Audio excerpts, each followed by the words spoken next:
महाशिव पुराण श्री उमा संहिता 35वां अध्याय वैवस्वत मनवंतर वर्णन। सूत जी बोले, कश्यप मुनि को दक्ष कन्या से विवस्वान सूर्य की प्राप्ति हुई। सूर्य की संज्ञा त्वष्ट्री सुरेणुका नामक 3 पत्नियां हुई। संज्ञा और सूर्य की 3 संतानें हुई। श्राद्धदेव, मनु और प्रजापति यम। यम के साथ यमुना कन्या के रूप में पैदा हुई। उस समय संज्ञा सूर्य के तेज को सहन न कर सकी। अपनी माया रूपी छाया प्रकट कर उसे अपनी संतानों का पालन पोषण करने की आज्ञा देकर संज्ञा अपने पिता के घर चली गई। उसके पिता ने उसे इस प्रकार आया देखकर धिक्कारा तो संज्ञा वहां से वापस आ गई। घोड़ी का वेश धारण करके वह कुरु देशों का भ्रमण करने लगी। इधर सूर्य ने संज्ञा की छाया को ही अपनी पत्नी माना। उससे उन्हें सावर्णी मनु नामक पुत्र प्राप्त हुआ। छाया को अपने पुत्र से अधिक प्यार था।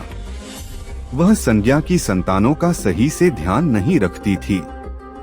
एक दिन यम को किसी बात पर क्रोध आ गया और उसने छाया को लात मार दी। यह देखकर क्रोधित छाया ने यम को शाप दिया कि तुम्हारा पाप जिससे तुमने मुझे मारा वह गिर पड़े। शाप सुनकर यम बहुत चिंतित हुए और उन्होंने सारी बातें जाकर अपने पिता सूर्य को बताईं और शाप से बचाने की प्रार्थना की। सूर्यदेव बोले, बेटा, मैं तुम्हारी माता के शाप को असत्य नहीं कर सकता, परंतु उसे कम करने की कोशिश अवश्य करूंगा। सूर्य ने क्रोधित होकर छाया से पूछा, बताओ, तुमने यम को शाप क्यों दिया? क्या कोई माँ अपने पुत्रों से ऐसा व्यवहार कर सकती है?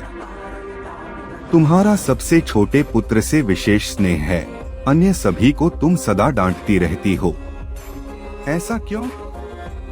इस प्रकार क्रोधित सूर्य के वचन सुनकर घबराई हुई छाया ने सारी बातें सच सच बता दी। फिर छाया ने सूर्य को शनि चक्र पर चढ़ाकर उनका तेज कम कर दिया। अब सूर्य का रूप सुंदर और शीतल हो गया था। उन्होंने योग दृष्टि से अपनी पत्नी संज्ञा के बारे में जानना चाहा। तब उन्हें ज्ञात हुआ कि संज्ञा घोड़ी के रूप में है। तब सूर्य उसके पास पहुँचे। अपनी पत्नी को वापस पाकर वे बहुत प्रसन्न हुए। संज्ञा भी उन्हें पाकर बहुत खुश हुई। उनके मिलन से वैद्य अश्विनी कुमार की उत्पत्ति हुई। तत्पश्चात खुशी खुशी संज्ञा और सूर्य अपने घर लौट आए। यमराज धर्म पूर्वक प्रजा का पालन करने लगे और धर्मराज कहलाए। सावर्णी मनु तपस्वी होने के कारण प्रजापति कहलाए और सावर्णी मनवंतर में मनु हुए। यमुना सूर्य की सबसे छोटी कन्या यमलोक को पवित्र करके बहती हुई नदी हुई।